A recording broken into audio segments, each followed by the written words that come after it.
This will be progression 2 in our rowing progression tree. In the last video, we had feet on the ground and we were doing our rows, which even if you drop your rings to where you are barely above the ground, you are still at an incline, which is shifting a greater percentage of body weight to the feet, making it easier to complete the rowing motion and build strength throughout that range of motion.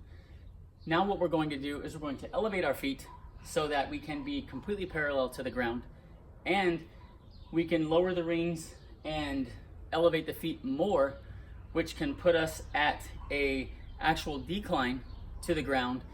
And doing so now is shifting majority of our body weight to the rowing musculature, that pulling musculature. So this is step 2 in scaling for difficulty in your rows. I'm going to be utilizing a chair, and I'm going to start feet on the bottom of the chair. Try to center the feet so that you are pushing right down in the middle of the chair for safety purposes. The chair doesn't fall over on you. Then I'm going to turn the chair around and put my feet on the top of the chair. And what I'll do is I'll put 2 chairs back to back as a safeguard so that the chairs cannot fall over. Another thing you can do is you can buy on Amazon or wherever, you can get like exercise mats or gymnastics mats that are like inch and a quarter thick, that are soft and padded, and you can place them on the ground. For pull-ups, it's really not necessary, but as you start rowing, you are laying with your head above the ground. If you're not on carpet especially, you could have a hard surface. So that's just something to think about, safety first. Maybe put something underneath. I mean, you could use a pillow, honestly, but put something under where your head is, just in case you lose your grip, something happens. You know, I don't want broken heads. And so what I'm going to do is feet to the middle of the chair. Now there's a few things when you're in this position you need to think about. You don't want your shoulders engaged here, okay? You want protracted shoulders here, full range of motion.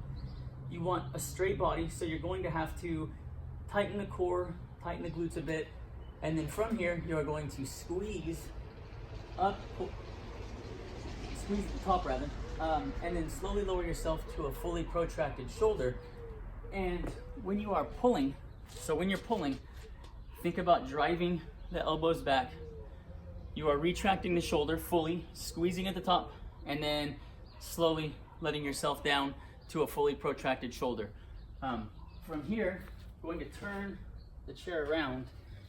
I'm going to do this actually. Let's see if that's the right spot.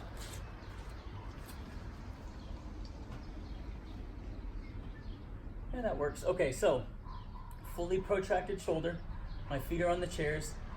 I'm going to squeeze, drive the shoulders back, drive the elbows back.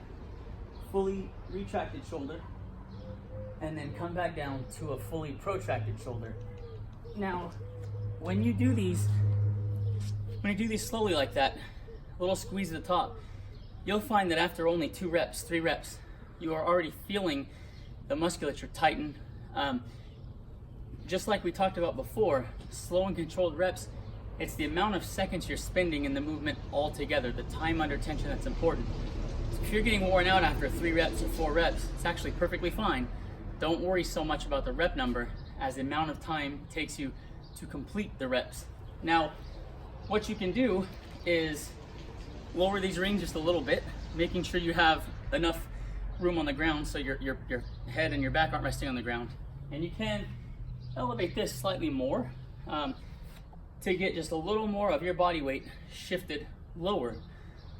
From here, in the next video, what we're going to do is get rid of the chairs altogether, and we're going to learn how to row with just our arms, pulling the body through the full motion, and feet in the air.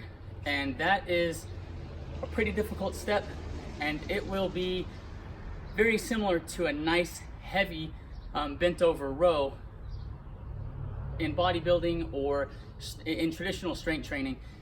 And if you've trained in the past, when we get to that step, I think you'll be pretty impressed with just how hard it is and how brutal of a workout it can be.